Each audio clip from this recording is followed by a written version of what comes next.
Thank you so much. Good afternoon. I need to give my own introduction. My name is Mrinalini Rai. I'm the Director for Women for Biodiversity. And I'm really happy to be here actually for the second time at the Sarah workshop, and this time as a moderator. And it's also a big pleasure to see that at the UNDP and the team have done a fantastic work of really also bringing the discussion on gender around the whole discussion around businesses and human rights. So thank you so much for all of you for taking time on this topic, which is an important topic in the discussions we're having over the 2 days. So just a few logistics on how we are going to be doing the session. So unlike the others, we are going to be a bit creative, and hopefully that's going to work. So what we will do first is that we will have a fire chat. So this is to build the background of the session for today. And then we are going to have another session with 3 panelists to then discuss some of the key elements for us to inform our discussions after that. So let me just basically give a little bit overview of our session today. So I'm just going to be looking at the objectives because you all are here, because you've looked at the importance of gender and into this discussion. So the key element that we will be looking at from this session is to examine how embedding gender responsive strategies is incorporated into environmental actions to enhance businesses' resilience and contribute to sustainable environmental outcomes, demonstrating the vital link between inclusivity and sustainability. Because we all talk about gender equality, we talk all about stakeholders engagement, we talk about the whole of society approach. And this is a discussion of how do we really realize some of those really big aspirations into actions. We'll be talking about unpacking the emerging regulatory frameworks across Asia that promote gender equality, in corporate actions. And we will also explore inclusive stakeholders' engagement processes and challenges. So before further ado, let me get the fire chat started. I'd like to invite Alexandra Mutega from Gender and Climate Change Expert from UNEP. She's going to be moderating this session. And together with Ms. Baigalma Surka, who is the Senior Advisor from the Mongolian Women's Association of Mining Resources. So, Alex, you have the floor, and I think you have, I'm going to keep a time check. So, the floor is yours, please.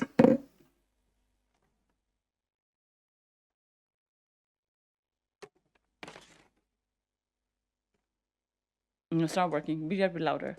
I am loud without the mic. You have to try harder. No, it's not. Try.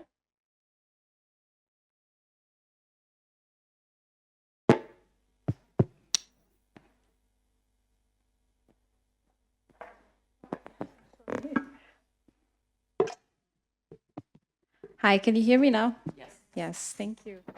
Thank you so much, It works, yeah. Mrilanini.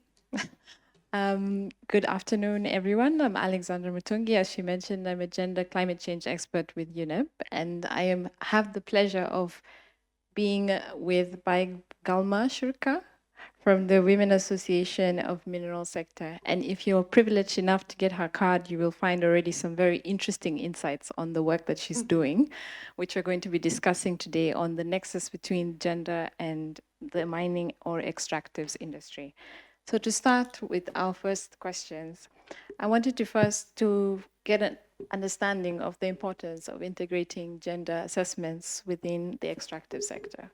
Thank you very much, and hello, everybody. Thank you very much, hello, everybody, and thanks for having me here today in this conference room. And so answer your question, gender assessment is very important and very crucial. We could say as a mining practitioner, I used to work in Rio Tinto, managed the Oyu gold and copper mining, and also the Mongolian Mining Corporation coking coal mining. I managed the whole site from greenfield to brownfield.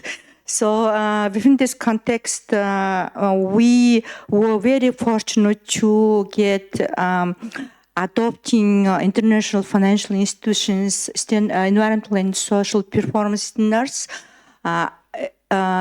International Finance Corporation and EBRD.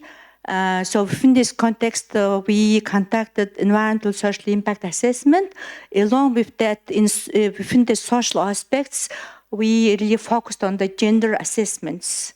Actually, this is the actually facilitates the integration of the gender perspectives throughout the life cycle of the mining, from exploration. Even I could say a closure. Usually they could say closure. I usually say the post-closure monitoring. Within this span of the mining, usually the stakeholders involved are different.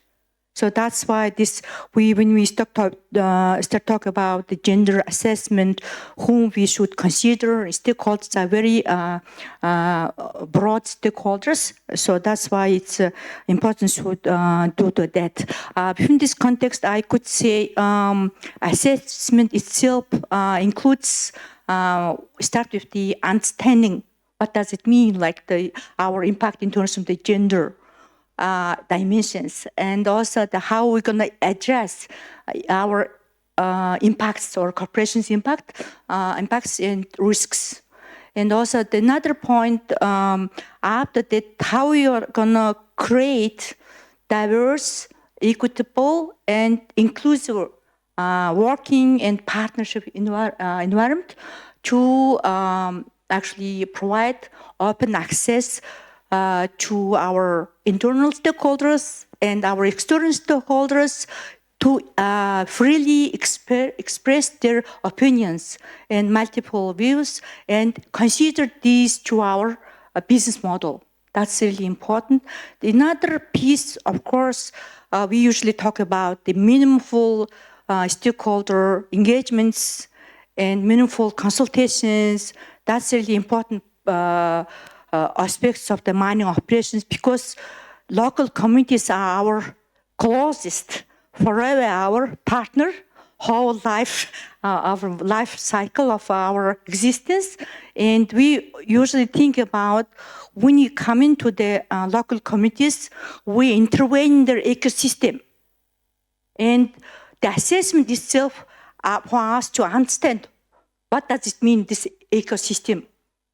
What will be our positive or negative impacts to address future operations? That's the important piece. Yeah, that's why very important, the gender assessment. Yeah, thank you so much for setting the tone. And indeed, with these initiatives, it is in order to apply a human rights-based approach, we need to look at it from the people-centered focus. And you mentioned, not only doing environmental impact assessments, but also having the social assessments as a key component of the planning. But sometimes the challenge is we have identified the risks, but operationalizing the solutions is a challenge for corporations. So what are the examples of some challenges that corporations face in this space, and how can they meaningfully engage communities? You've already highlighted some elements, but let's expound. That's really an interesting question. We faced few challenges. Actually, the third party used to do the assessments, conduct assessment, environmental and social impact assessment, accordingly to manage the impacts or risks. The company obliged to develop operation management plans, like subjective-wise, like each subjects, for example, land acquisition, resettlement action plans, etc. I could just highlight, or biodiversity management action plan, or something like that. So I could highlight the most challenge was in terms of the land acquisition and the resettlement action plan. As I mentioned, the two minings, one of the 100% owned by national business, the another one is European managed. So within this context, challenge was we start to engage in the local communities, identifying the affected area or impact area, and we seek what's the national regulatory framework But in terms of the land law, there was a big gap in terms of the private business engagement, the person or local communities. There was no, I could say, zero regulations there. So that's why there's very strong provisions how to manage if the government-owned project acquire good the land from the local communities. That are very strong system in place, like regulatory. But in terms of the private sector, there's no, just zero. So within this context, we start engaging the local communities. The problem was like we agreed on the resettlement, setting up the agreement, land acquisition agreements or resettlement agreements. There was a really challenging that we start engaging the heads of the herding livestock, the herding family head, which is man, and then agreeing on the entitlements, etc., and compensations, and signed of the agreements. After that, we discovered that we were missing agreements of the woman or wife and children, other family members, which is not really clearly indicated in our regulation, but also that there was a IFC, environmental and social, like PS. So even the PS, indigenous people's standard not apply to Mongolian herders, but somehow we start using that standard in our area. And within this context, unfortunately, our herders went down to the IFC office in Washington, World Bank, and lodged the complaint in terms of their settlement. And actually, we got went through the mediation process. Now everything settled up, and we provided paid lawyer, independent lawyer, to provide advice, legal advice to the negotiator, like to in same terms negotiate with the company. We have the big lawyer department, but the herders they don't have. So that's why education of the local herders was very important, and also that empowerment of the women and girls was very important. Yeah. Thank you for that. I think what you're saying is like the grievance, to avoid the grievance, we need to have proactive measures. And part of that is within the due diligence processes. So what do corporations need to integrate in that? Like what are some of the metrics that they need to ensure they capture the social and human rights aspect within the due diligence processes that they take on? Yeah, due diligence, when you talk about the due diligence, at this point in time, we have really good practice in place in terms of the business and human rights, and the Mongolian government actually adopted a national action plan in 2023, and chapter 3 really designated to the private sector, including the mining companies, which is really that advise the mining company conduct human rights due diligence. But on the other hand, we have very strong, I actually could say, like promoting law on promoting gender equality being passed in 2011, and our extractive industry, they have their own policy on gender action plan. 2019-2026, which is very good, but in action or implementation wise, it's not really going well. We could say it's like the regulations in place, policies in place, but action wise, like result wise, a little bit shaky, so challenging. So that's why the company start setting our own internal due diligence process. But this is beyond the law compliance. So, which is one of this, I could say, like, business, HR, business and human rights due diligence. And most company, actually, our Women in Mining Association conducted with European Union funded project, business human rights due diligence, state-owned, coal mining. And within this context, actually, it was very interesting. We were thinking that our assumption was like state-owned companies, maybe their business model different, so that's why maybe they are more responsible. But in reality, there was like challenges same as the private sector mining company. But in terms of the women empowerment and gender equality, there was like less. You could manage it or paying less attention to the gender empowerment. After our conducting due diligences, is a result of that. For example, I could say very good outcome. They set up the mom and children's room for the employees, not only the female and also male employees. And another good thing was, I could say, maybe this is the next topic, but yeah. I see we have no time. Or we have one more? Okay. Okay. So, okay. Yeah, so maybe actually that's a good segue into the next question, where we wanted to understand some of the success stories from your initiative, your work with the WAMs. Yes. Yeah, so actually the another thing is the gold mining. Our project is underground mining. Underground mining is in Mongolia just, we previously used to do a little underground, but the safety and labor standards was not really I could say it was a lot of restrictions on women. So the regenta started engaging the local and national government, improving the safety and labor standards working underground for the women. So at this point in time, Oiltalgas got the women mining rescuer working underground, geotechnical engineers, mining engineers, and the operators as well. So they are all young girls, aged between like 25, 30.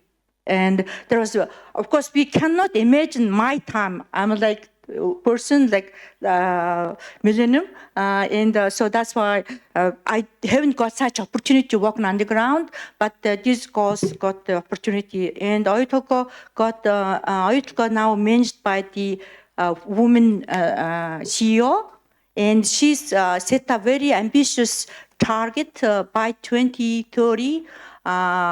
Gender parity is like 50%, 50 by 2030. It seems like not achievable, but they said at this point in time they have 23.5% gender ratio, and so that's really interesting. And I didn't answer all the KPIs, so this is the gender ratio of the board level and management level, and also we emphasize including the KPIs of the performance KPIs with the management in terms of the local committee consultations, how they consider gender presence in decision-making level of the local committees. That's the KPIs as well. And the last, I think not least, example of the why it's really important to multinationals coming to the developing countries. There is a lot of talk about challenges like multinationals come in and positive, negative impacts. But in my thinking, that in terms of the setting up the good best practice standards in developing countries, set up a really good practice in Mongolia. In terms of the gender equality and human rights as well. And within that context, I could say just example, by the labor law, the company obliged to provide maternity leave, paid leave to all the mom, but the Iranian got the parental leave, paid leave. So actually, I identified that there are some companies, not only the mining companies, but some companies in mining supply chain start adopting this initiative. Just a few months ago, I was fortunate contacting due diligence, ADB due diligence, one of the local dairy production company. They just adopted parental leave practice up to 3 months to the parent. Sounds excellent. Which is a really great outcome. Yeah. Yes, it is, absolutely. And there's so much that it seems that your organization is doing. And unfortunately, we've run out of time. Yes, it's okay. But really amazing. insights. Please give a round of applause for her. Yeah. Thank you. Thank you so much. Thank you, Alex, and thank you, Ms. Baigalma. And I hope please do stay also, because thank you so much. And I think what we really wanted to do was like start from some of those examples and work that is going around with some really key examples, and happy to also hear the example from Mongolia. So if you do have questions, there's going to be a question and answer session at the end. So please do bear with us until the session for any questions. Now, as we get the session started, I'm going to invite our panelists to come on the panel stage here. So the first I'd like to call Natasha Garcha. She's the Senior Director of Innovation Finance and Gender Lens Investing from Impact Investment Exchange. She has been instrumental in mobilizing innovative finance to empower women, notably through the pioneering Orange Movement, which focuses on gender equality, sustainable peace, and climate security. The other one, I'm really also happy that we have the space for youth, the aspiring future generations, to also take the space and share her perspectives and recommendations for the session. That is Nan Swan Hong An, we know her as Ang. She's a member of UNICEF East Asian Pacific Regional Office's Young People's Action Team. So she also has been growing up in Vietnam and witnessed environmental degradation firsthand, from polluted air to the 2008 floods. Her experience includes policy advocacy and youth engagement in Eurocharm Vietnam and YNET Vietnam, contributing to sustainable finance policies and climate resilience. Next but not the last, I would like to, we are gender balanced. So we also have Jyoti Rajpatra, who is a regional representative for Asia for Samawi. So Raj is the regional rep Asia for Samawi, which works on cross-cutting issues of gender, water, and climate in Asia and Africa. Raj's expertise is in the field of water resources management and climate adaptation, with a special focus on gender equality and youth leadership. So you see, it's not only women who are gender champions. You have Raj as a gender champion. So also saying that when we're talking about women's rights and gender equality, we also really need to ensure that there are people who are working on addressing and highlighting gender equality and women's empowerment. It's not only that we should be only looking at, as women leaders, we do have some young women, we have men advocating for gender equality. So thank you so much for getting on the panel. But before we start, we wanted to actually also have a sense of who's in the room and to understand your views a little bit. So we have a short Mentimeter. Okay, so we have a Mentimeter code here, and by the time you're going to check that, I'm going to take my space in the podium.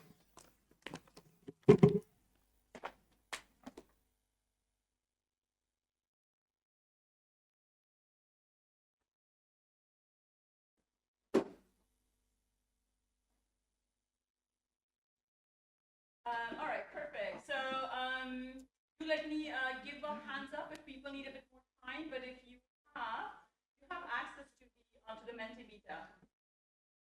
You raise your hands so I can take this out. Very few hands. Yes, please, let's be a bit more interactive. Have you all been able to get the QR code? Yes? Okay, perfect. So now I need to get that. I don't know how this is going to work. So one of the questions that will come up for you, can we screen the Mentimeter? Oh, perfect here. Ooh, people are very active. So what does gender responsive mean to you? Ooh, I like these word clouds. Transformation, gender equality, good to be here. Thank you for being here. Rights, actions, justice. Okay, we're going to be a minute so we can go to the next one. Oh, cool.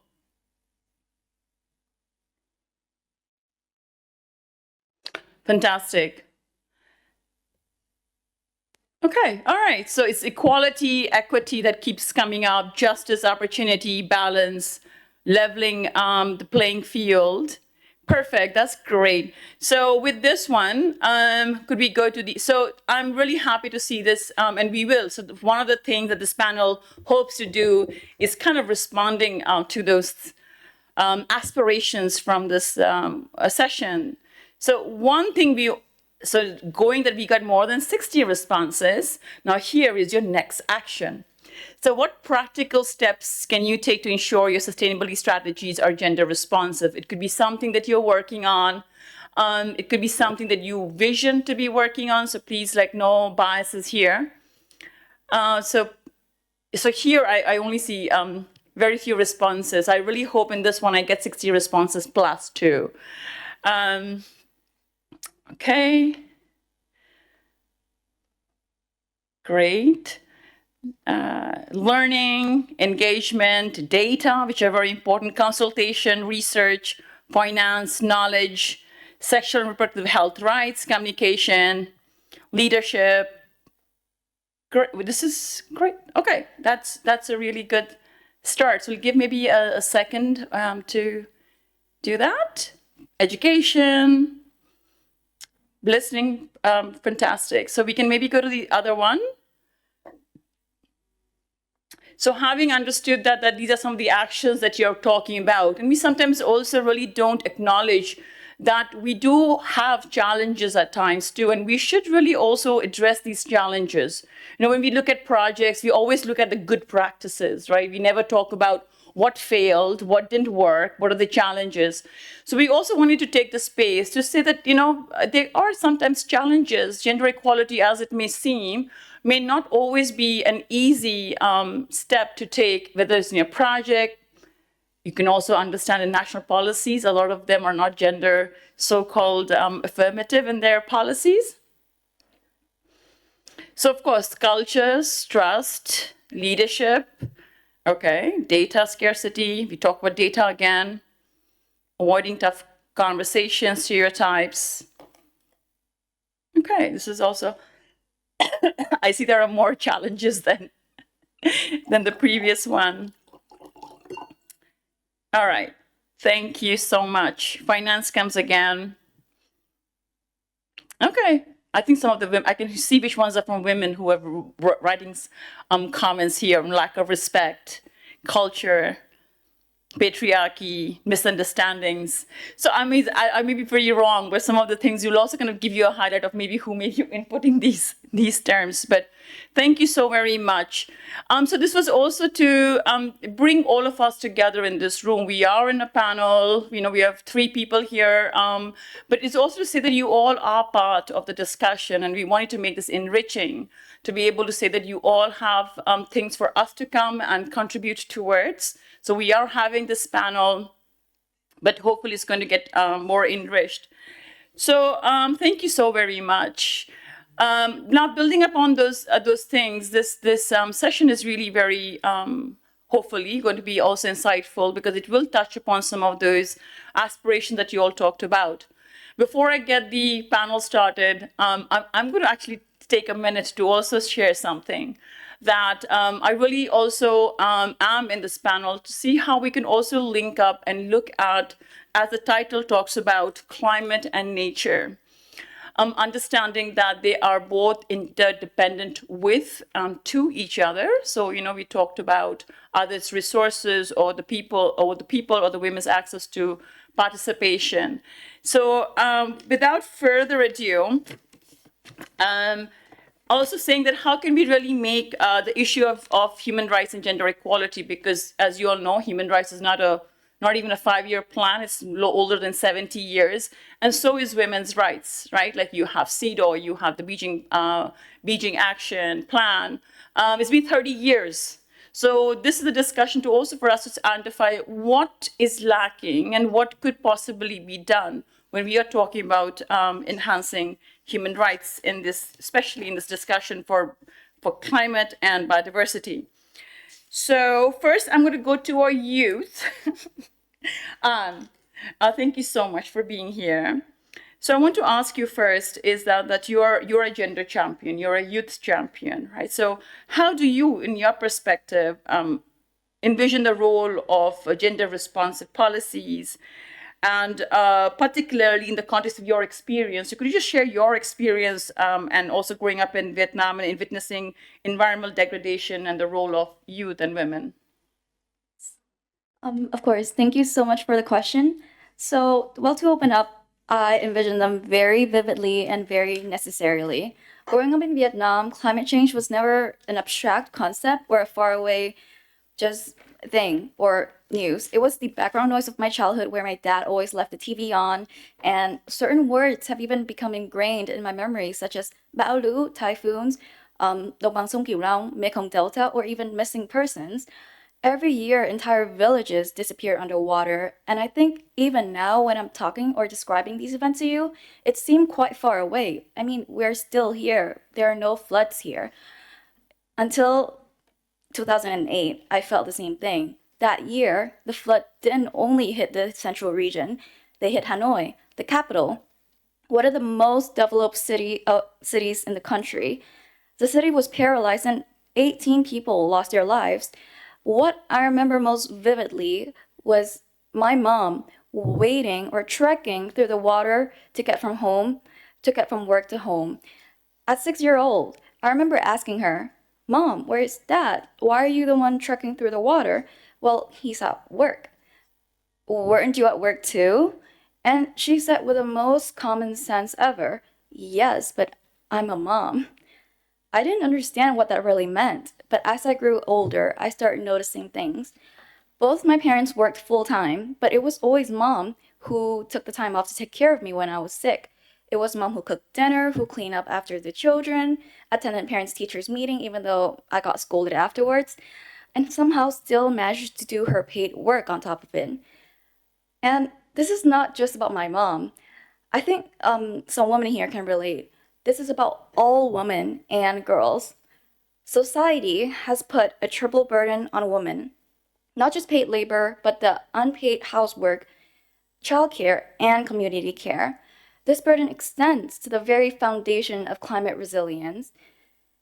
In the Mekong Delta, women are the backbone of agriculture. When climate disasters destroy crops, men are the ones who migrate to cities for work. Women are left behind to hold families, farms, and community together without financial access, land rights, or a voice in climate finance. For young girls, this problem extends to dropping out of school to take on the caregiving and farm work, cutting short of their education and ultimately our future. Can you please explain this gap on your CV? The burden of climate change is about rising temperatures, yes, but it is trapping generations of girls and women in the same cycle of vulnerability and poverty. So when you guys talk about climate actions and sustainability goals, who are you actually including in? Who benefits and who is left behind? A gender-responsive approach isn't just about fairness, it's about survival. And I envision that gender-responsive policies by us make our society more resilient for both adaptation and mitigation for us. And when we design policies that recognize and address real vulnerabilities, we create stronger, more prepared, and more equitable communities that leave no one behind. Thank you.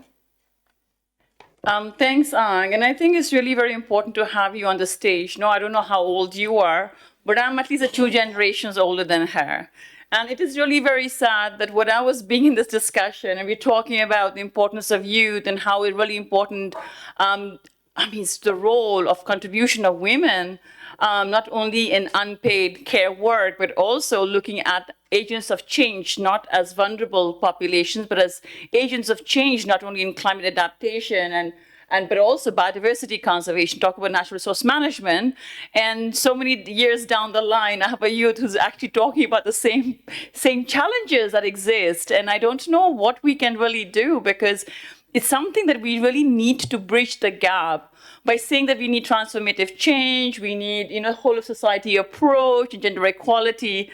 I think we really need to really step up. Now, having said that, Natasha, I want to kind of get to you, because you are also working on this, the Orange movement and what it really means for you. So looking at these persistent issues that keep coming up, we keep talking about it. Could you just share how does your work or your experience work around gender lens, especially in investment, because we saw a lot of work as identified as a solution, but the problem is finance. So please, floor is yours. Finance should be breaking these barriers down instead of creating them. And I come from a Wall Street background, so I'm very aware of the walls it puts up. And I think what I liked about what you just said in terms of women being close to the issue, let's take a step back for a second and let me give you an example. There are two gods of war in Greek mythology. There's Ares and Athena. They both win. One wins with violence and bloodshed, and one wins with strategic insights. It's women actually have this incredible Athenian edge, as I like to call it. It's because we are disproportionately impacted by climate change. It's because we spend 250 million hours a day collecting water that we understand when things dry up. It's because we grow 70% of the food we've all eaten, including the lovely chocolate fudge. It's because we've grown the food that we understand how adaptation needs to work. And it's because we are the primary household decision makers, as your mom was, and as many of us end up being, that we understand how to make energy decisions. So we are not victims here. We are the solutions. And I think what finance needs to do is to reframe that. We need to start recognizing, because we have these lived experiences and these unique insights, that we are very, very well positioned to solve issues, including climate change. We are not going to achieve a transition, or certainly not a just transition, if we leave half of the world out, that half of the world that is closer to the problems and understands the solution. And that's my way of embodying what Orange movement stands for. Orange is the color of SDG 5, focused on gender equality. And the movement really is committed to saying, how do we make sure we are mobilizing capital to address the funding gap for gender equality? And we framed it very much as this cross-cutting asset class. And what do I mean by that? We are not siloing this into women's and gender equality is a social issue that we need to solve. We are saying, look, all the other asset classes need to recognize that to achieve any form of sustainable development, we need to have a more inclusive approach. We need to ensure that we have women in green bonds. We have women which address climate change. We need to make sure that peace and security is including women. And I think most of the world's wars will be fought due to climate change. So there's a very strong correlation there. And we need to make sure through the Orange movement that we are giving women at the last mile the voices to decide how the investments flow. And I'm very happy to get more into details on how we do that. IX, the company I work for, issued the world's first gender equality bond listed on a stock exchange. And I think we were very proud to be part of the Orange movement along with many, many allies. And I think what I also want us to all take away from this is not about demonizing one sector versus another. Governments, corporates, and civil society need to come together with greater urgency than ever before if we're going to actually achieve a climate transition with women as part of the solution. Yeah, thanks a lot for also like bringing in that perspective, no? Because I think that's the other thing they're talking about. It's not a different issue, but how do we really look at gender equality, women's empowerment as an integrated issue? You know, because it's an example of like talking about the SDGs. You tend to like only look at gender equality because it's target 5. Right, but what about when you're talking about life on land or in the oceans? You have to integrate the other goals and targets within the frame of how does ocean respond to women, and where do forests relate to women, where does agriculture relate to women, and where does education relate to women, land rights looking to women. And I think that's where you're talking about is how do you really frame it? Because sometimes people get worried, right? Gender equality is a mainstreaming, and let's keep it that way. You know, let's keep it in numbers, and we are fine with it. But we really need to have more concrete, like you talked about, of how we integrate that. Now I'm going to talk to Raj. So we are looking at, you know, the some of the lived realities that Ang talked about, and what you're talking about financing is trying to do. But I'm guessing there's also challenges because finance institutions do maybe a bit wary when you talk about gender equality and having around that. Now, from your, and I think I will talk with the water because somehow water seems to be flowing very commonly here. Your own work, right? So you work also in some of the countries in Asia, Nepal, Bangladesh, and others. So with your work and also the personal experience and also your work with the organization, could you share some of your reflections on the gender equality metrics in your work in some of the projects that you've been doing? Yeah. Thank you, Nalini. And I think I will start with what Natasha just talked about in terms of the differential kind of vulnerability for women. And I think that is the kind of the entry point when we talk about gender metrics in the programming that we do. In Simabi and other organizations I have worked, one of the key entry points when it comes to gender metrics is the gender equality and social inclusion, JC in short, metrics that we do as part of the assessment. And when it comes to JC, that is gender equality and social inclusion, the important thing to understand is the heterogeneity within the community. Most of the time when it comes to gender equality, the tendency is to always talk about women. But I think one of the things that also get reflected in the answers is it's women and men, boys and girls together. So I think that is very important when it is required to look at the gender metrics. The JC approach that we have been adopting in many of the programs tell us the heterogeneity in the community, but most importantly, some of the underlying drivers to vulnerability. And I think that is very important when we're talking about any kind of climate adaptation or mitigation approaches, just to ensure that we avoid elite capture in the community and also do not reinforce the existing inequalities or drivers of inequalities in the society.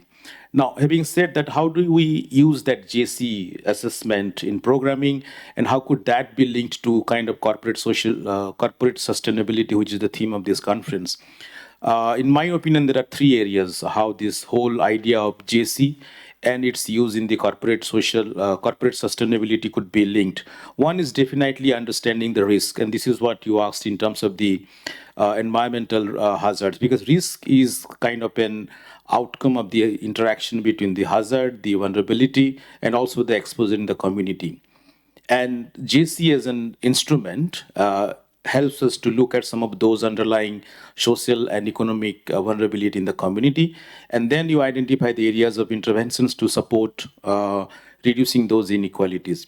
The second one is around kind of avoiding any kind of mistrust, and I think this is also something that reflected in the poll that we had earlier, in terms of ensuring the trust between the community and the corporate and the civil society.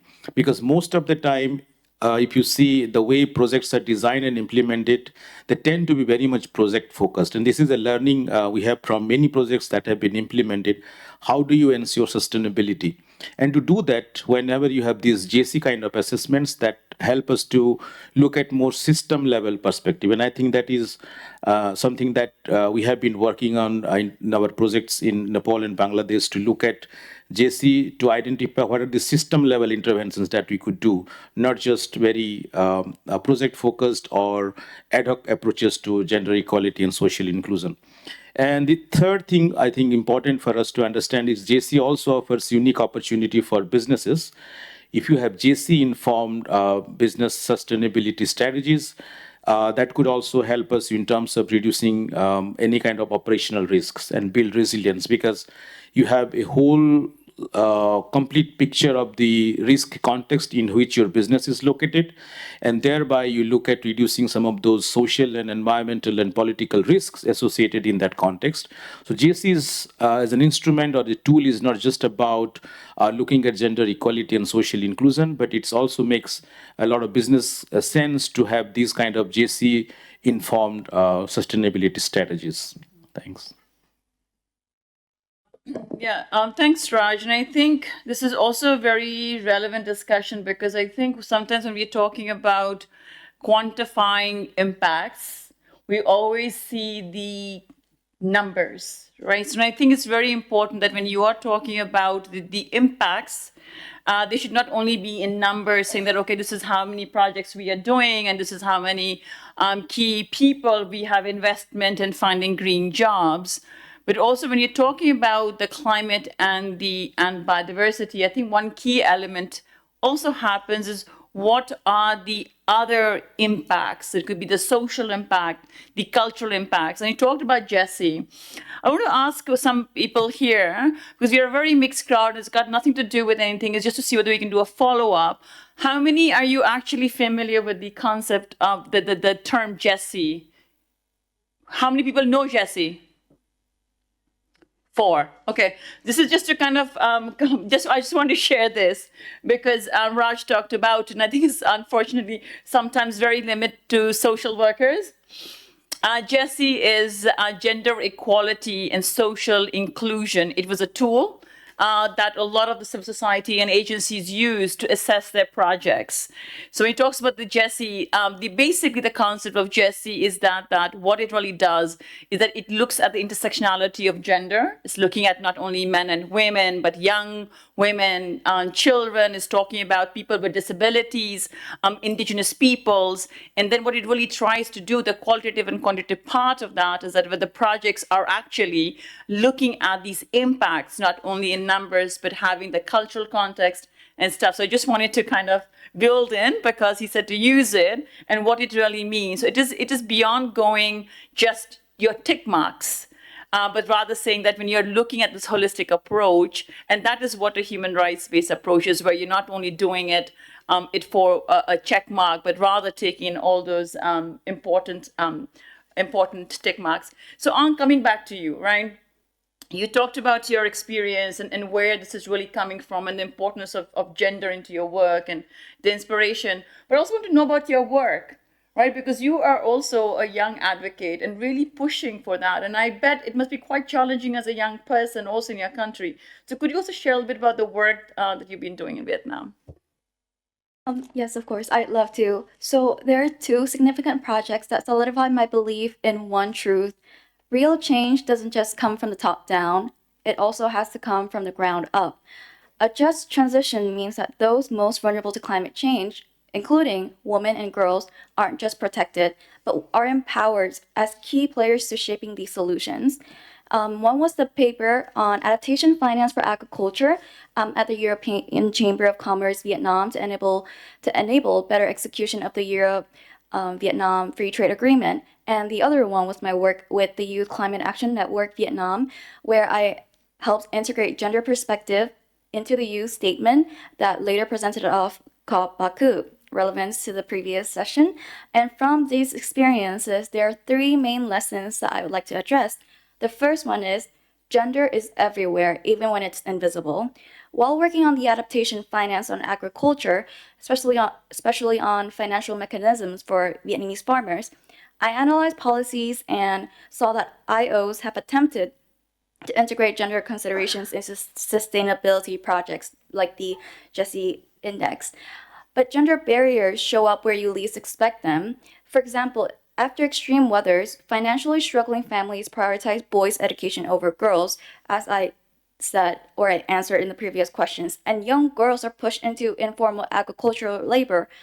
Even for me, this is a short story time, but I remember I was a secondary school girl in 7th grade. I went onto the taxi and I started having a small conversation with the driver who did not know me at all. I remember telling him about my dreams, about my aspirations to change policy or to make the world a better place. The one sentence that he talked to me was, "Why don't you just get married to a rich man and stay at home?" And I was so taken by surprise that I froze until the end of the taxi ride. I was 12 years old. And this creates a cycle of economic dependence for women and girls, locking them out of green finance opportunities before we even start. And unfortunately, this also reflects sustainability-related policies. They still assume that everyone has equal access to funding, land, and decision-making power.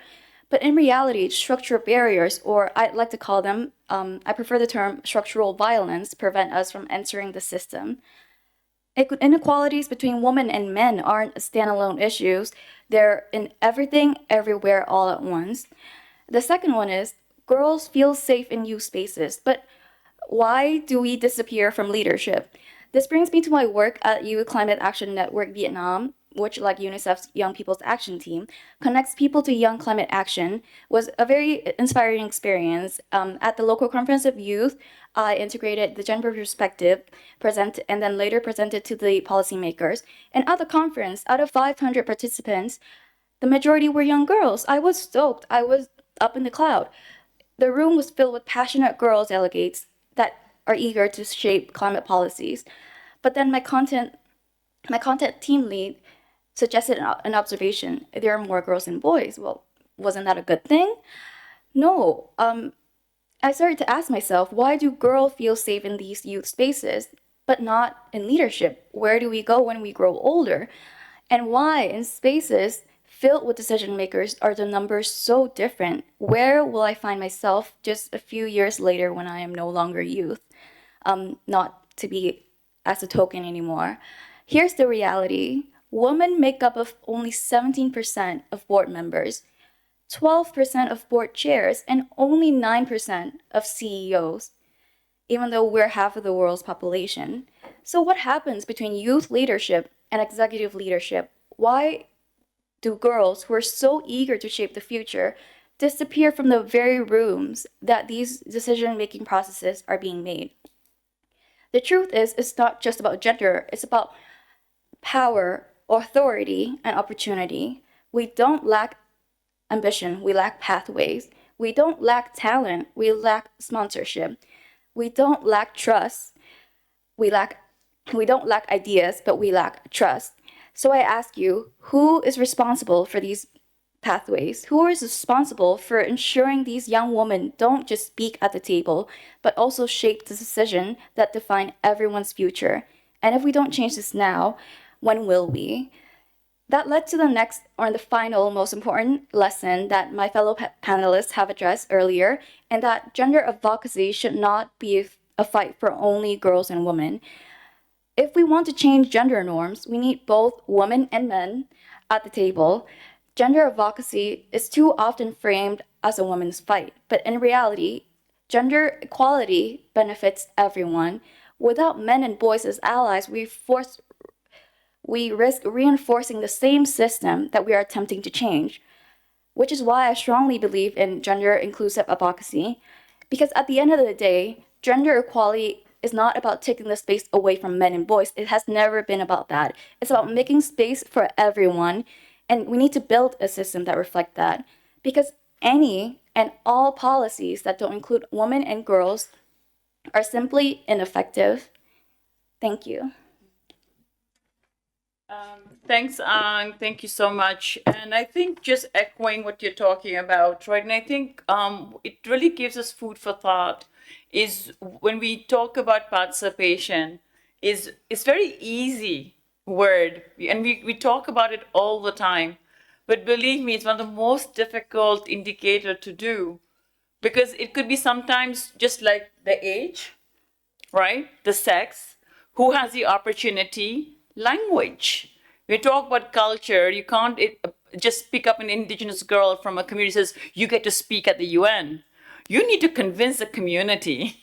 So it's got a lot, and I want people to really think about it, because sometimes I see this a lot of easy words. Sometimes I think, and what really is important is that what Ang talked about and all the others also is to be able to even ensure getting those spaces. We really need to make sure that the enabling conditions are right for that to happen.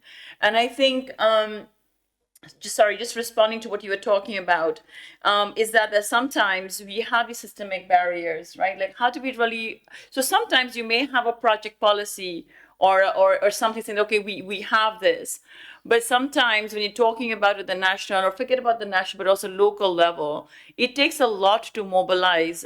Just a simple thing like participation. And what you talked about, and this is where we talk about is the importance of having this issue integrated into all the discussion, gender equality, is because according to the building up on what you talked about under the World Economic Forum, I mean, it's like 200 years. We're 200 years back to make sure that the rights of women are an equal part to men, also men's and boys, right? Now, looking at that social process, I want to ask you, Natasha, because coming from the banking and finance aspect where numbers are very important, you need to have convincing partners and organizations, companies that is on value, on number. And both the panelists talked about the social. So in the work that you've been doing, in the project that you've been working on, how do you convey that social dimension? And are there, or is a challenge for people to come on board? Because yeah, it's just your experience. No, that's a great question. I think, look, there's two things that we need to do. The first is we need to be more data driven, and the second is we need to be more collaborative. In terms of being data driven, the data is there. If you look at the correlation between countries that are more gender equal, they tend to be more climate resilient. And I'm not throwing this out there to, hypothetically. I've literally run the regression analysis yesterday. Very, very data geeky that way. If you're interested, come and see me later. I ran it for the ND Gain Climate Adaptation Index with the UN's Gender Inequality Index, and there's a extremely strong correlation.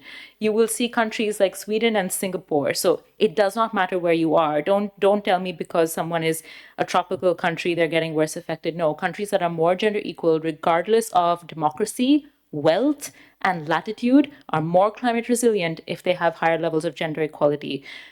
Companies which have a 1% increase in managers who are women, again, not replacing the men, just making them equal, you see a 0.5% reduction in emissions, which is huge.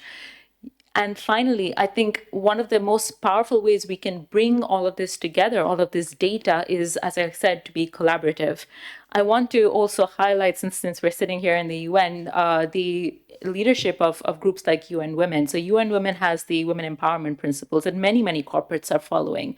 And we are actively working with them through the Orange Movement to see how do we make sure that when these corporates are mobilizing capital, when they're raising bonds, raising capital, how do they think about how those proceeds will be used? Will they integrate gender into their leadership? Will they integrate gender so that they can make these greener decisions? But will they integrate it into their supply chains? Does that make the supply chain more climate resilient? Is that a lower reduction of their risk profile and therefore a better stabilizing of their returns? That's the kind of ways we need to bring these data points together so that when they go out into the market, there's a very, very clear correlation of risk, return, and gender-related impact. The problem that I've seen, having come from banking and then come from the pure development space and now trying to put it together in sustainable finances, we always think about these things in silos. There's the risk team, there's the team that focuses on returns and runs financial models and structures, and then there's an impact team.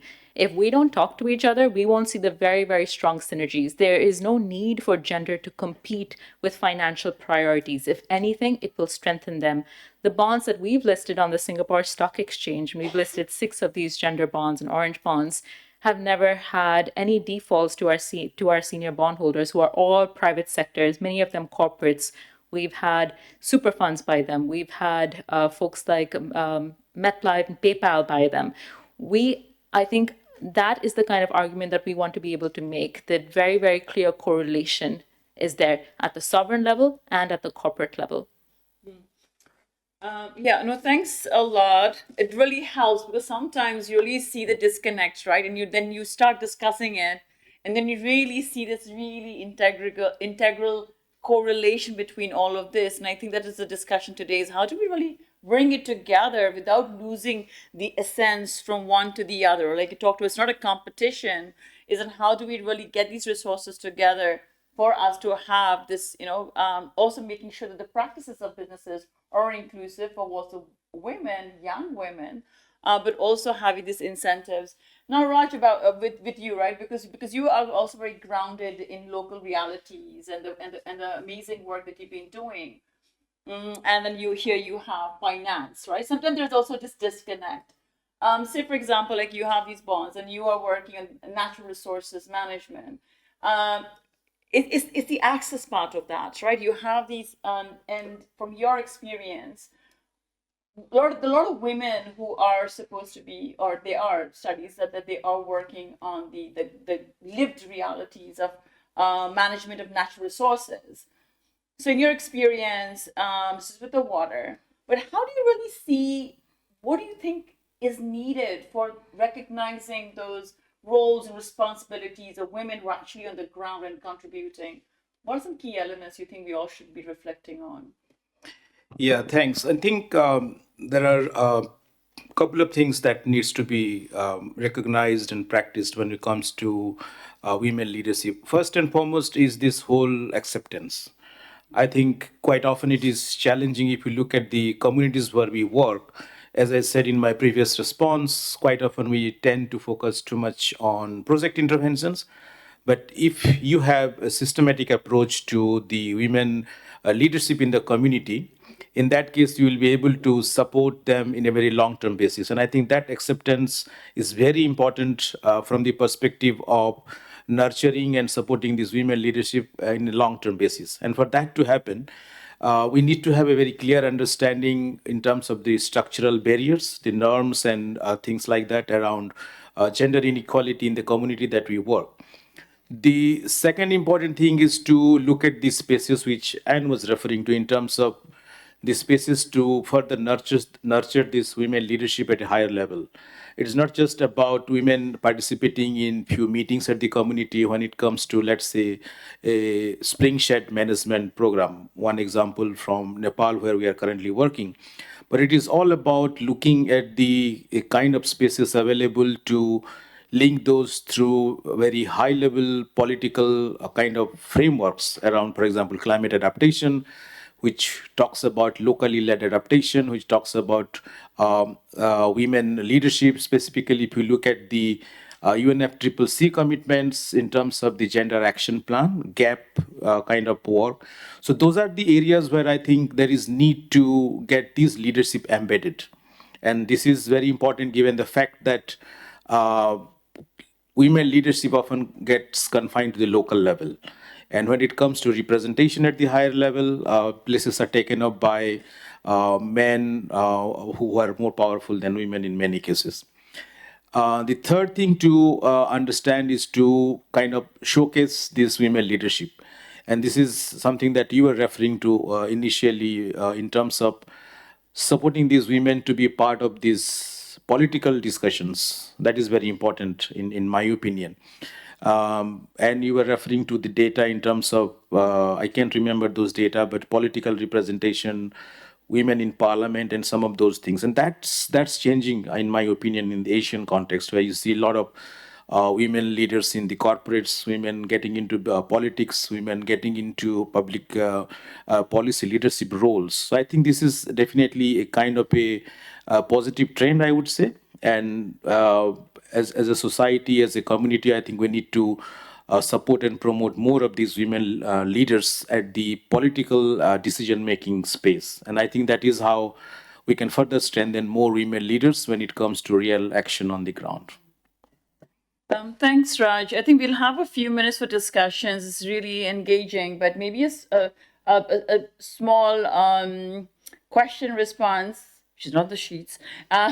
This is really enriching, at least for me also. And I think the discussion that you're putting on forward, I see there is a lot of, you talked about the UNFCCC, right? I'll mention the UNCBD.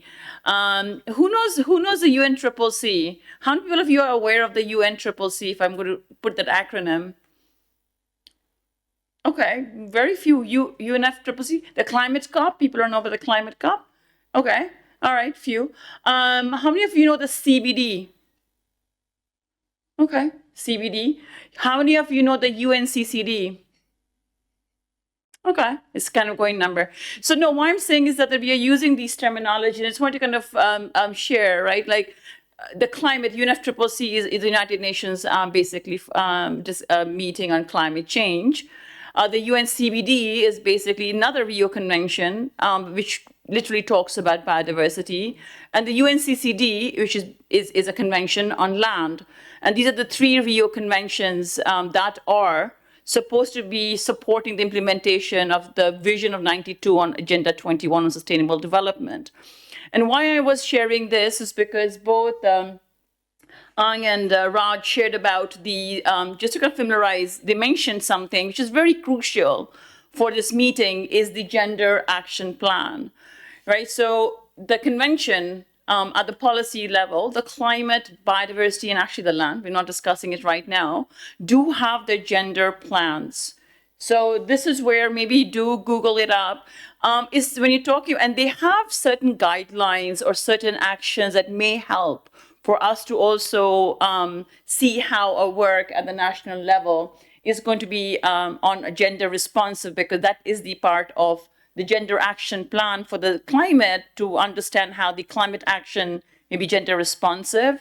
The CBD gender plan of action does the same, how to implement the 23 targets of the Kunming-Montreal Global Biodiversity Framework and the gender action plan for the Land Convention. Why I'm sharing this is that I think, I don't know, I see a bit of a disconnect, right? Because you're talking about how, we're talking about the lived experiences. You're talking about the policy.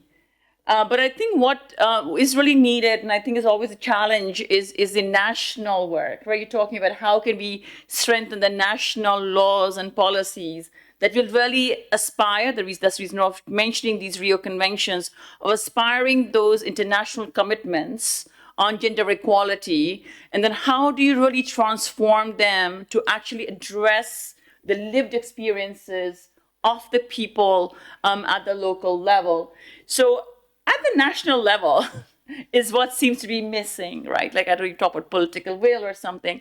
So just a question for you that, and of course I'm talking about the bonds and that you have. Again, it's a bit away from the national, right? So you have that recognition. So from your experiences, what would also be required at the national level as a youth, because that's where the change needs to happen, right? If you don't have that mechanism shifts. So as your experience, Ang, sorry to keep you on the spot, what do you think would you really require at least national level for you to see that, your state's governments adhere to those international commitments you talked about, and versus making the space for the young people? Yes, of course, no worries. I love being on the spot. But I think initiatives similar to, well, I'm here representing UNICEF Young People's Action Team for the East Asia and Pacific region. And I think initiatives like this, I hope you guys do get to hear the brilliance and wisdom that comes straight from the hearts of young people, no matter where we come from. And because of YPAT, a regional initiative, I know that real change doesn't happen when we are simply heard, and I hope I'm being heard. It happens when we are trusted to lead, whether internationally or nationally. And leadership for national initiatives as well is not about having a platform, but it's about making sure policies reflect the realities of the people that they serve. For example, Vietnam, we have the National Adaptation Plan. And I remember reflecting on it because when I was researching, I thought it was integrated into our national policies, but it turns out a plan is just a plan. And I think a plan remains a plan until they're being delivered, they're being acted upon, and until they are referenced through, let's say, adaptive governance. But these plans are made by the people at the top and not from the ground up yet. So when reading through not only the National Adaptation Plan of Vietnam, but also the Gender Adaptation Plan, I do recognize the lack of local gender dynamics or the voices of young women, including the indigenous young women. And to address that, there are four clear strategies that I would like to propose as a youth and a young woman. I think corporates and national governments need to move beyond diversity pledges. Don't make gender action plans if you don't have clear implementation method for them to be a national or a gender adaptation policy. Put young women in decision-making roles. How many corporates or government are actually making space for young women in sustainability governance? businesses and governments need to make sure that women aren't only included, but are also leading in climate decision-making roles, which thank you for doing. And leadership and funding must reach beyond urban centers. Right now, the leadership pipelines prioritize those in cities, and even for government as well, they tend to leave or neglect rural and indigenous young women behind. Government needs to invest localized training for young women in rural and indigenous communities to equip them with green skills and pathway to green entrepreneurship. The third point is address the financial barriers holding that young women have. Right now, this is by global statistics and not specific to the Asia Pacific and East Asia region, but only 0.76% of global grants go to youth-led climate initiatives. I'm not even talking about gender inclusive climate initiative, but the global grants that go to youth-led initiative. How tiny can you imagine the percentage would be for a gender inclusive youth-led climate initiatives? Government and business need to step up. That means creating gender-responsive investment funds, simplifying grant applications so young women can access funding, providing financial literacy training to help them scale their solution, all at national level and internationally. Because these changes happen at different levels, yes, from top, middle to bottom, but it always starts with the people who are closest to the problem, and that is provincial-wise, national-wise as well. And I would say youth-led climate action is already happening at national level, and we're striving to be gender inclusive, but the real question is, will policies, funding, and leadership structures catch up? Because sustainability without gender and youth inclusivity from international to national level, they're not sustainability at all. Thank you. No, thanks, Ang. And I think those are very good recommendations, but sometimes simple, but very difficult to implement. But it is a start. So also now going up to Natasha, you some recommendations, some thoughts that we can take out from here. Yeah, absolutely. I think, just to break the intensity I can feel building up, I'll tell you a quick story. So there was I think I can say the country, is in Sudan a few years ago, there was these two warring factions, and they were sitting at the table, both of them, very, very intense discussions. Like I can't emphasize the anger on both sides, which happens during conflict. And they were debating over, okay, finally they've decided this is a peace table, so to call, men on both sides, which is unfortunately very common. Even though if you have women at a peace table, peace agreements last 15 years at least, much more likely. But there's these two warring factions, and they're debating over who gets control over this particular piece of land. Why? Because there's a river running through it. And of course, most of the, just since you want to talk about water, I'm bringing it back to water. Water is one of the biggest reasons we're going to fight because of, again, climate. So this is all very linked. And they're debating, and there's this woman who's serving tea, and when a woman wants to interject a conversation, the energy that she will have. And so finally someone asked her what she wants. And she said, in her own language, she said, that river dried up 2 years ago. Because she's the one collecting water. And I think that's what we need to take away. The people who will not make it to these rooms are the ones who have these incredible insights. So one of the big things then, and so that's my big takeaway, we need to be inclusive, really at the last mile also, if we actually want to solve these issues. I think there's a lot of benefit to that. So for instance, with orange bonds, we make sure that, say, when there are countries, there are sovereigns who are looking at orange bonds. I know Indonesia has put orange into their green bond framework, which is incredible. Bangladesh as a nation is talking about orange bond issuances. And I think they've been a leader in microfinance, so I understand why that's happening. Corporates in Japan are looking at making their orange bonds look at supply chains. And I think it's that last mile integration of women that we need. We also need to make sure they are from the regions. Who decides what gender equality is? It should be people from that specific region. And then finally, how do we make sure there's transparency? The biggest issue when we talk about climate is greenwashing. We can't have a discussion about it without acknowledging that it does happen and it is a problem. And the one of the most powerful ways to solve it is if you're putting capital into the hands of people who can verify that impact. And women make incredible opportunities to verify that. So for instance, with Orange Bonds, we actually have a tech platform that can send out mobile surveys to women no matter where you are. I've literally bought a $20 smartphone in Philippines, which I don't know why I have an iPhone. That phone was incredible. It could do pretty much everything. And you could send surveys to the women in Philippines asking them how their agriculture production is going. At the same time, you could survey a woman in Kenya using a solar panel. We need to be using tech and finance for good. We've forgotten why these things exist. They exist to make our lives better. They exist to add value. They exist to solve these problems. They are not the ultimate end, is not tech and it's not finance. They are a means to this bigger end that we're all trying to achieve. So that's the last thing I will say. Thank you, Natasha. And I think a very important element that we're looking at that nothing gets greenwashed, but also understanding that there are services we can put them together, but also understanding that the aspirations of women everywhere could be different versus from Kenya to somebody else who's working in coastal or versus working on. Now, last word for Raj. Some food for thought for all of us.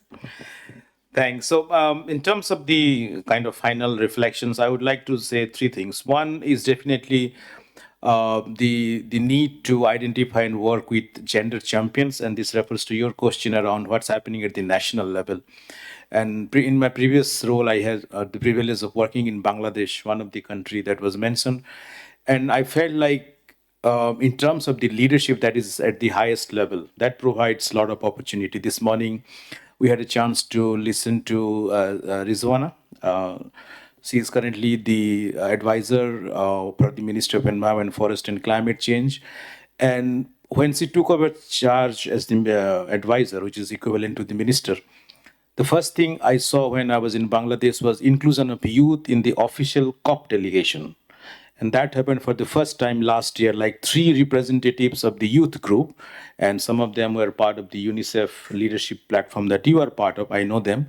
They were included as official COP delegation. And I think this is a kind of a record for that sort, like no country delegation has youth delegates, like youth below 35. So I think that kind of leadership we need to identify and work with.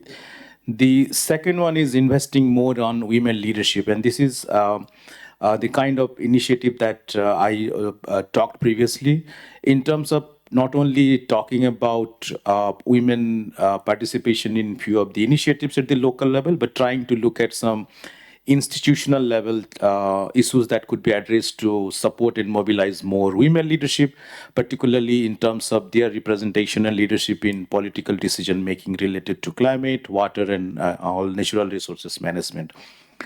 The third thing I would like to say is the opportunity currently we are in. So in terms of the capitalizing on the opportunities at various levels, if you see in terms of the rising corporate commitments to climate, water, nature, positivity, so many things happening around. And I think there is already an appetite within the corporate, I would say, to work on these things. So that's definitely one opportunity.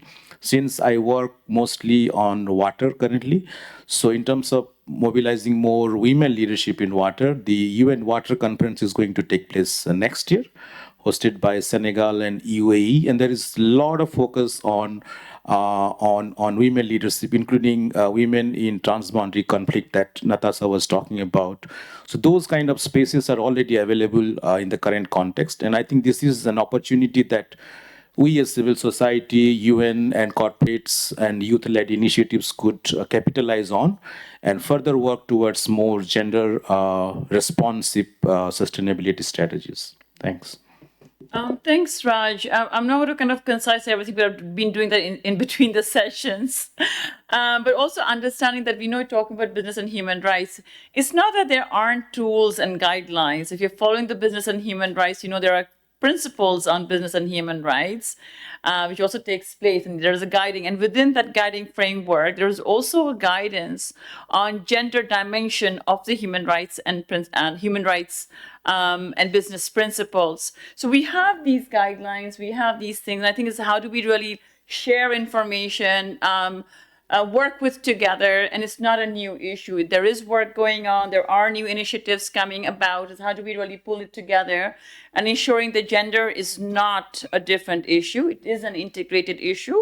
And if you really want to go around doing anything ethically, anything inclusive, transformation, we really need to make sure that gender becomes a part of the discussion, not a standalone discussion. So with that, I will also open the floor. We have about 5-6 minutes. If you have any reflection, any thoughts about some of the work you're doing, please introduce and take the floor. We have one. Okay, please, we'll start with you already. Thank you.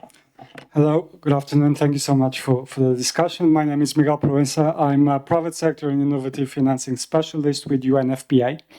And someone wrote on the Mentimeter SRHR, might have been me. My temptation is to also do the same survey. How many people know what SRHR mean alongside Jazzy? I have some reflections. The first one is the absence of sexual and reproductive health and rights from the discussion.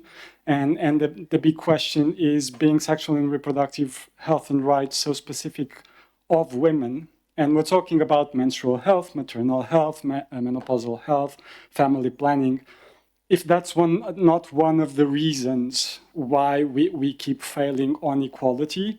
Also would like to point out the danger of equality, because men don't have the same needs as women. So isn't it a time to actually be a little bit more brave and start talking about equity and investing the time in explaining what it is? And finally, my two final reflections. The first is the ticking box. I don't think that the wrong thing is the ticking exercise. Probably the problem is with the boxes, and we need to have better boxes, and we need to have boxes which are more efficient and effective. And finally, orange bonds, very interesting. SDG 5, what about SDG 3? So one question directed at that side of the table: is it something that it's on the pipeline? Is it opening? Is it being a little bit broader than just focusing on SDG 5 and ignore the health component of gender equality? Thank you so much. Thank you so much. We'll maybe take, so maybe responding to the orange bond, and then maybe something else, or I can also respond. Yeah. No, absolutely. I think when this was the whole problem with the way, when I did the first gender bond, it was exactly this. It was the wrong boxes. We tried to fill out a form with the green and social bonds, and we wanted to say, look, this is for gender equality, this is for, and equity actually is the way everyone should reframe it. But sadly, SDG 5 is equality now, so we're living with that. And I remember going through the form again and again and again. This was 2017, first time a gender bond had been done. And there was one little box that says, women and other minorities or discriminated, and there was like everybody, it's just anybody who was unfortunate was in there, and so we're all half the world basically. So, and I was like, okay, I guess that's us. And so I think you're exactly right. We need to think in a more nuanced way about the boxes. Boxes will be different for different people. When we talk to, say, the Japanese corporate, they're thinking about women on their board. When we're talking with European foundations like IKEA, their orange bonds look at Syrian refugees being integrated into Jordan better. When we talk about orange bonds I've worked on in Asia and Africa, we're looking at women can't afford clean energy. Well, how are they going to be a part of the just transition? So it is absolutely about going beyond SDG 5, cutting across all the SDGs. And in fact, when we drew out orange bonds, we said exactly that, is that you can't silo us as one social issue. This is a cross-cutting thematic issue. Whether you're doing a green bond, blue bond, social bond, there's several labels now. Orange doesn't need to be standalone, as you very rightly pointed out. It needs to be integrated. I won't go, we don't have the time to go too much into this, but reproductive and sexual rights is absolutely imperative. We've done a lot of work with the Medtronic Foundation in the US. This is a whole other issue, and sadly it's going to be a greater issue for the next, for a while now. And I think it's exactly those kind of touch points where we need to know where to push back, where to get alternative sources of capital from, and how to keep making sure that you have allies. So for instance, I think we're getting very caught up in also the fear of things that are happening geopolitically, and how do we make sure that we have the right kind of capital and the independence to use that capital regardless of influence, that we can push on things where it's gender equality, but it doesn't have to come in a silo from, exactly as you're saying, things like reproductive rights. Anybody else would like to? Yes, please. Hi, thank you for sharing all the experience and wisdom. I'm a little hesitant and scared because I think everything I say, I'll be judged by my wife, my two girls, and my mother. But I will give it a try. You said about equality for women, and we've been waiting 200 years and so on. So, on one hand, I feel no matter what we do, well, we are late. This should have happened from the start. But specifically, and since we like acronyms, I'm curious if you have a view on the GFC, which is being managed by the IOMC, or the Global Framework of Chemicals, which is going to be finalized next year, being led by this inter-organizational panel for management of chemicals. It has multiple UN agencies in there. It says on its website, Principle E, gender equality. Women are agents of change and are essential to addressing the issues of chemicals and waste. The framework advances gender equality through women's full and equal participation and gender inclusive approaches in all aspects of implementation of the framework, including in decision making. We've heard about climate, we've heard about biodiversity. This is going to happen. Is there a possibility that everybody out here with the UN power could take the voice of the youth and the women leaders of Asia and bring it there when these meetings are taking place in Paris and Brussels and Geneva and Bonn? Yeah, is there something on your radar? Thanks. Thank you very much. We could go on an 8 hours discussion on that. I'm going to respond to that one. You talk about the GFC. Do you know what he's talked about? Is anybody familiar with the GFC? GFC, I will tell you, reason why I know that is because I was at that meeting. We started off from the ICCM 5 2 years ago in Bonn.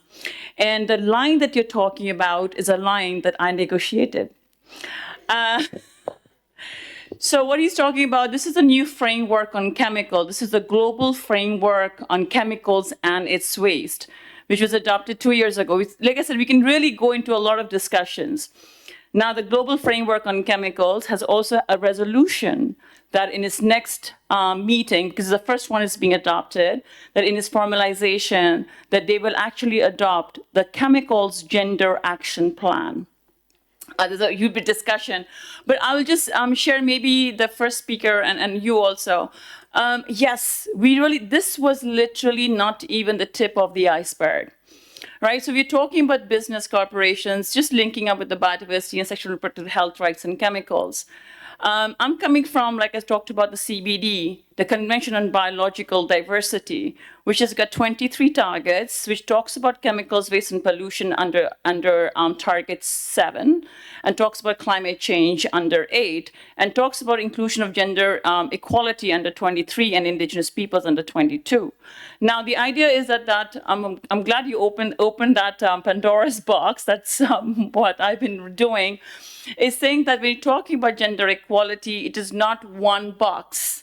It is saying that how can you really portray into places, and actually it's complementing your work, that one way of looking at how chemicals, biodiversity, and climate actions impact is to also looking through the lens of health. That is called the One Health approach. An example of that is you're talking about SRHR.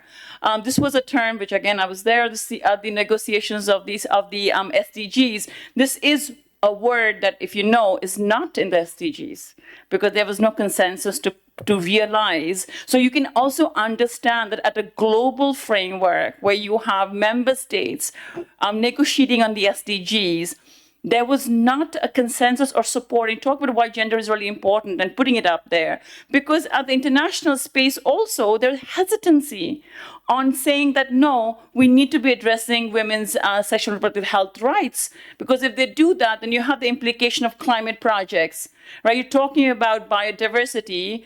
You're talking about how the implications of mining or extractive industries are going to be polluting the water. You talk about chemicals, you talk about mercury and POPs, right? So they're very much integrated. And I'm really happy if you are really looking to that. of looking it through the gender component. It's just one component, one link that we can look into those global commitments that are people putting it up. So you're talking about that in the global framework on chemicals. There are meetings coming up. We have allies working on that.